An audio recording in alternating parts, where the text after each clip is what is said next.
नीमच शहर के पाटीदार बाल चिकित्सालय में 6 साल की मासूम जिंदगी ब्लड ट्रांसफ्यूजन के दौरान थम गई। थैलेसीमिया से पीड़ित डिम्पल पिता विकास आंजना निवासी कैसुंदा पिछले 5 साल से इलाज करा रही थी।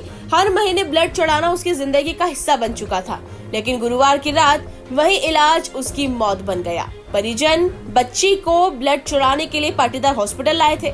ब्लड ट्रांसफ्यूजन के दौरान अचानक डिम्पल की तबीयत बिगड़ गई। डॉक्टरों ने इलाज किया, लेकिन हालात बेकाबू होते गए। परिजनों का आरोप है डॉक्टर मुकेश पाटीदार ने बिना बताए हैवी डोज वाले इंजेक्शन लगाए, जिससे बच्ची का पेट दर्द बढ़ गया और हालात गंभीर हो गए।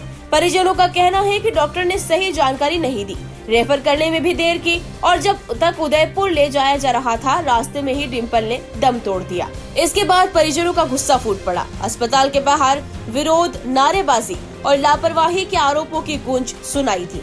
आरोप ये भी है कि एम्बुलेंस चालक ने भी बच्ची की मौत के बाद परिजनों को बीच रास्ते में ही उतार दिया। बालिका का पोस्टमार्टम जिला अस्पताल में करवाया गया, जिसके बाद परिजन शव लेकर पाटीदार हॉस्पिटल के बाहर पहुंच गए, जहां गुस्से और दर्द के बीच विरोध प्रदर्शन शुरू हो गया। मौके पर सिटी थाना प्रभारी विकास पटेल, केंट थाना प्रभारी वीरेंद्र झा और पुलिस बल ने पहुंचकर परिजनों को समझाने की कोशिश की। वहीं डॉक्टर मुकेश पाटीदार का कहना है डिम्पल थैलेसीमिया की पेशेंट थी और उसका इलाज लंबे समय से चल रहा था। ब्लड ट्रांसफ्यूजन के दौरान तबीयत बिगड़ने पर प्रक्रिया रोक दी गई थी। डॉक्टर का कहना है कि मेडिकल साइंस के अनुसार ब्लड चढ़ाने के दौरान रिएक्शन की काफी संभावना रहती है, लेकिन बच्ची की मौत ने परिवार को तोड़कर रख दिया। अब परिजन सिर्फ एक ही बात कह रहे हैं, हमें हमारी बच्ची के लिए इंसाफ चाहिए। 11 बजे लाए थे यहाँ पे, ब्लड के सैंपल लिया और सरकारी ब्लड लेके आए। यहाँ लेके आया 1:30 बजे अपन, तो ब्लड बोतल चढ़ाई। चढ़ाने के बाद 5-10 मिनट बाद बोतल मतलब ऊपर ऐसा आया, उस लड़की को गया मतलब हालत गंभीर हो गई थी। उन्होंने बोतल लगाई, उसमें इंजेक्शन लगाया बहुत सारा। तो बच्ची का मतलब फिर दिन में उल्टी होने लगी। फिर बोला मैंने कि उल्टी हो रही डॉक्टर साहब, तो फिर दूसरा ट्रीटमेंट कर ही रहे। फिर उसके पेट में दुखने लगा कि नानू मेरा बहुत पेट में दुख रहा है नानू। तो मैं उसको उठा के काउंटर पे लेके आया, लेकिन इसको देखो ना, फिर छुट्टी नहीं कि इसको एडमिट करना पड़ेगा। तो मैं घर पे गया, मैं कि चलो लड़के के खाना ले आऊं।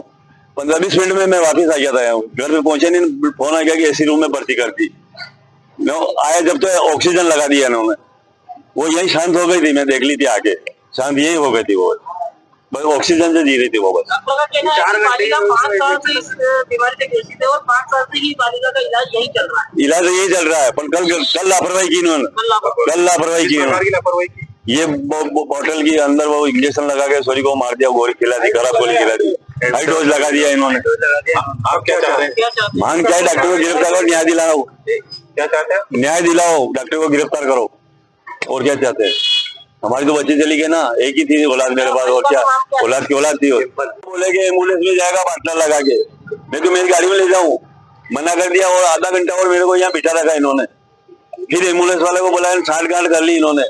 फिर रास्ते में जाके नए गांव पाई, इन्होंने मुझे 2000 का डीजल भरवाया मेरे से। आगे जाके बोला कि सोलन खराब हो गया, नहीं हो गया, नाटक करने लगा वो। फिर आगे जाके डिक्स गर्म हो गई। फिर मैं पास में जाता तो वो आगे चलता है, मेरे को पास में नहीं आने देता। वो रास्ते में उतार दिया हमारे को, जब वापस आ गया। हम यहाँ आए थे तो वो यहाँ खड़ा है। एम्बुलेंस खराब होती थी, यहाँ आते डिक्स चिपक जाती। तो इनसे पहले यहाँ पहले आ गया वो। मेरे सामने आ रहे थे पीछे, मेरे बहनों आ रहे थे पीछे। उसको थैलेसीमिया है, तो हर महीने हम ब्लड चढ़ाने लाते हैं। नॉर्मली ब्लड चढ़ा के चले जाते हैं। तो वहाँ गए, फिर वहाँ से ब्लड सैंपल लेके यहाँ पे आए गवर्नमेंट हॉस्पिटल में। फिर यहाँ से करीब 1:30 बजे के आसपास हम ब्लड लेके पाटीदार बाल चिकित्सालय मुकेश पाटीदार के यहाँ पर गए। फिर वहाँ पर जैसे ही ड्रिप थोड़ी सी चढ़ी होगी, ब्लड चढ़ा होगा, गुड़िया की तबीयत खराब होगी, उसको बुखार आ गया था। तो फिर भी इन्होंने क्या किया कि दूसरी ड्रिप चालू कर दी, उसके इंजेक्शन लगा दिया उसमें, और उसकी तबीयत और ज्यादा बिगड़ने लगी। वो उल्टी करने लगी, पेट दर्द होने लगा उसका। वो खुद बोल रही छोरी मुंह से कि मेरे पेट में दर्द कर रहा है, उल्टी हो रही है। जो शिशु रोग विशेषज्ञ हैं, लगातार एक बच्चा जिन्होंने 6 महीने पे डायग्नोस किया था थैलेसीमिया मेजर बीमारी का। ये बीमारी में बच्चे के शरीर में खून नहीं बनता है। अब ऐसी स्थिति में हमको खून चढ़ाना पड़ता है। वो पिछले 6 साल से इन्होंने लगभग 70 ब्लड ट्रांसफ्यूजन इस बच्चे को किए हैं। हर महीने 20 दिन में एक ब्लड ट्रांसफ्यूजन ये करते आ रहे हैं। अभी जो पिछले कल के दिन में जो ब्लड ट्रांसफ्यूजन किया, उससे कुछ बच्चे को रिएक्शन हुई, जिसके बाद इन्होंने यथासंभव उसको सारा इलाज यहाँ पे दिया। वो सब हमने देखा, हमने भी समझा है। इसके बाद इसको आगे रेफर किया गया। रास्ते में दुर्भाग्यपूर्ण बच्चे की मृत्यु हो गई। अब परिजन यहाँ पे आके ये आरोप लगा रहे हैं कि आपके इलाज में कोई चूक है, जबकि इलाज तो केवल ब्लड ट्रांसफ्यूजन कर दिया गया है, उसमें कोई चूक होने की संभावना ही नहीं है। पिछले बताओ सोचिए 6 साल से 70 बार ब्लड ट्रांसफ्यूजन यहाँ पे इस हॉस्पिटल में हो गया है, तो उसमें कहाँ चूक की बात है। बेसिकली क्या रीजन रहा होगा, क्योंकि अभी हॉस्पिटल से जुड़े होंगे, से जुड़े होंगे, क्या मानते हैं मतलब इस तरीके के केसेस में क्या स्थितियां बनती है? देखो, मल्टीपल ब्लड ट्रांसफ्यूजन जहाँ भी होता है, मतलब आप सोचिए कि हर 20 दिन में एक बार आपके शरीर में बाहर से ब्लड ला के डाल रहे हैं, तो वहां रिएक्शन होने की पूरी गुंजाइश होती है, पूरी संभावना होती है, पर हमारे पास उसका कोई अल्टरनेटिव भी नहीं है। हमको तो ब्लड चढ़ाना ही है। अगर बच्चे को जीवन जीना है तो ब्लड चढ़ाना है, और ब्लड चढ़ाना है तो रिएक्शन होनी ही होनी है, और रिएक्शन को रोकने के लिए जो दवाइयां हमको देनी चाहिए वो हम दे रहे हैं। ये बच्ची जब से 6 महीने की थी, इसको मैंने ही एक गंभीर बीमारी का डायग्नोस किया, जिसका नाम है थैलेसीमिया मेजर। इस बीमारी में बच्चे को हर महीने शरीर अपना खून नहीं बनाने के कारण हर महीने इसको ब्लड ट्रांसफ्यूजन लगाने की जरूरत है। पिछले जब तक अभी तक बच्चे 6 साल की हो गई, मेरे अस्पताल में उसको कम से कम ज्यादा नहीं तो 70 ब्लड ट्रांसफ्यूजन उसको मैं दे चुका हूँ। आज दिन तक न तो किसी अटेंडर की, ना कोई मदर की, ना किसी की मेरे खिलाफ कोई न तो कोई शिकायत है, ना कुछ भी। कल रूटीन जैसे भी हमेशा वो बच्ची आती है, हर 10 दिन 15 दिन में उसको ब्लड लगाना पड़ता है। कल भी समथिंग 12 साढ़े 12 बजे बच्ची मेरे पास आई, जिसका हीमोग्लोबिन 5.5 के समथिंग था, और थैलेसीमिया मेजर में अगर ब्लड नहीं लगेगा तो वो बच्चे की मौत संभव है। हमने इसको इसका सैंपल लेके रेड क्रॉस ब्लड बैंक में भेजा, जहाँ से थैलेसीमिया वाले बच्चे को निःशुल्क ब्लड प्राप्त होता है। वो वहां से लेके आए, हमने इनको चालू किया। ब्लड लगने के ब्लड लगने से पहले बच्चे को न तो कोई बुखार था, न कुछ भी नहीं था। ब्लड जैसे हमने चालू किया, ब्लड लगने के समथिंग 20 या 30 ml ब्लड जाने के बाद बच्चे को थोड़ी सी शिवरिंग हुई। हमने ब्लड स्टॉप करके उसको मैनेज किया। फिर थोड़ी देर बाद फिर वापस ब्लड चालू करने की कोशिश करी, लेकिन बच्चे की स्थिति हमको अच्छी नहीं लगी। हमको लगा कि ब्लड ट्रांसफ्यूजन रिएक्शन बच्चे को हो सकती, जो ऐसे बच्चों में संभवतः मल्टीपल ट्रांसफ्यूजन होने के कारण ये घटना किसी के भी साथ बच्चे के साथ ये संभव है, ऐसा मेडिकल साइंस में साफ मेंशन है। एक बच्चे को मल्टीपल ब्लड ट्रांसफ्यूजन हो रहा है तो उसको कभी ना कभी वो ब्लड बॉडी रिएक्शन करेगी। ऐसा ही कल उसको दुर्भाग्यपूर्ण के कारण ऐसा हुआ। हमने जैसे जैसे बच्चे को काफी यहाँ पे मैनेज किया, आईसीयू में रखा, उसकी सारी चीजें मेंटेन करने के बाद सारी चीजें अटेंडर क्योंकि शुरू पिछले 6 साल से जुड़ा हुआ है, वो एक तरह से फेमिलियर ही हो गया हमारा। तो उसको भी कंडीशन हमने एक्सप्लेन कर रखी है कि ऐसे बच्चों की मौत कभी भी हो सकती है। ये बच्चे जो अभी तक इंडिया में 10 साल 20 साल से बच्चा ऐसा कोई भी नहीं गया, होंगे तो भी बहुत रेयर केस जिसने अपना को सब कुछ मेंटेन रखा, वही बच्चा जीवित है इस बीमारी से। ये सारी चीजें एक्सप्लेन करी। उसके बाद हमने अटेंडर को कंडीशन बताया कि देखो इसकी कंडीशन बहुत अच्छी नहीं है, अगर आप हायर सेंटर दिखा सको तो बहुत अच्छा रहेगा। ये बोलते हम अहमदाबाद ले जाए। मैंने कहा अहमदाबाद ले जाने का अभी समय नहीं है, उदयपुर अपने पास पड़ता है। वहां के डॉक्टर से मैंने कॉल किया कि सर मैं एक बच्चा भेज रहा हूँ, कंडीशन अच्छी नहीं है, आप अपनी टीम तैयार रखना।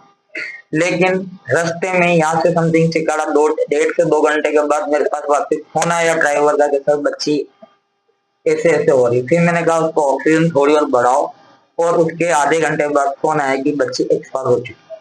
सर क्या मांगी लोगों के एम्बुलेंस जाने से पहले लगभग रास्ते में डेथ हुई थी, उसके बावजूद ड्राइवर जानते हुए भी कई तरह से नाटक कर रहा था। बीच रास्ते में थोड़ा उनको नहीं सर, एम्बुलेंस वाले का फोन आया कि मेरी गाड़ी में कुछ गड़बड़ है, चल नहीं रही है। मैंने कहा तू व्यवस्था कर, तू गाड़ी लेके गया है तो तू कर व्यवस्था इनकी जैसे भी जैसे करा के। तो उसने अपना सिलेंडर इनकी खुद की गाड़ी में रखवा के इसी बीच बच्चे की डेथ हुई।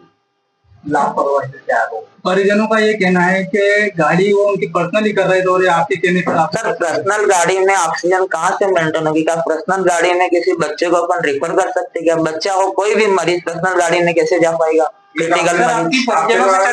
परिजनों से चर्चा, मैं क्या कह रहा हूँ, परिजनों से मेरा घर जैसा संबंध है। वो आता है हमेशा, मैंने कोई एक बार ब्लड नहीं लगा, उसको मैं कम से कम 70 बार ब्लड लगा चुका हूँ इन 6 सालों में। मरीजों का इलाज में आपकी तरफ से कोई कमी नहीं है।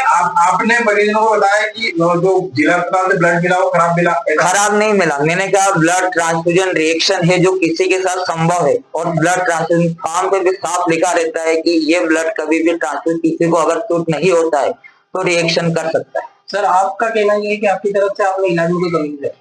इलाज क्या सर, इसमें ओनली ब्लड ट्रांसफ्यूजन देना है, इसमें और क्या इलाज? हमने इलाज दिया जब बच्चे की थोड़ी सी कंडीशन बिगड़ी उसके बाद में इलाज चालू किया, क्योंकि इसमें जनरली ब्लड ही चढ़ा रहता है, इसमें कोई स्पेसिफिक इलाज नहीं होता। अचानक बच्चे की तबीयत बिगड़ी, उसका मुख्य कारण क्या देखने में आ रहा है? अधिकांश सर मल्टीपल ट्रांसफ्यूजन, अगर किसी चीज को आप दोबारा किसी भी चाहे गोली हो या कोई भी, अगर मल्टीपल अगर आप उसको लोगे तो वो तो आपके शरीर पर दुष्प्रभाव छोड़ेगी।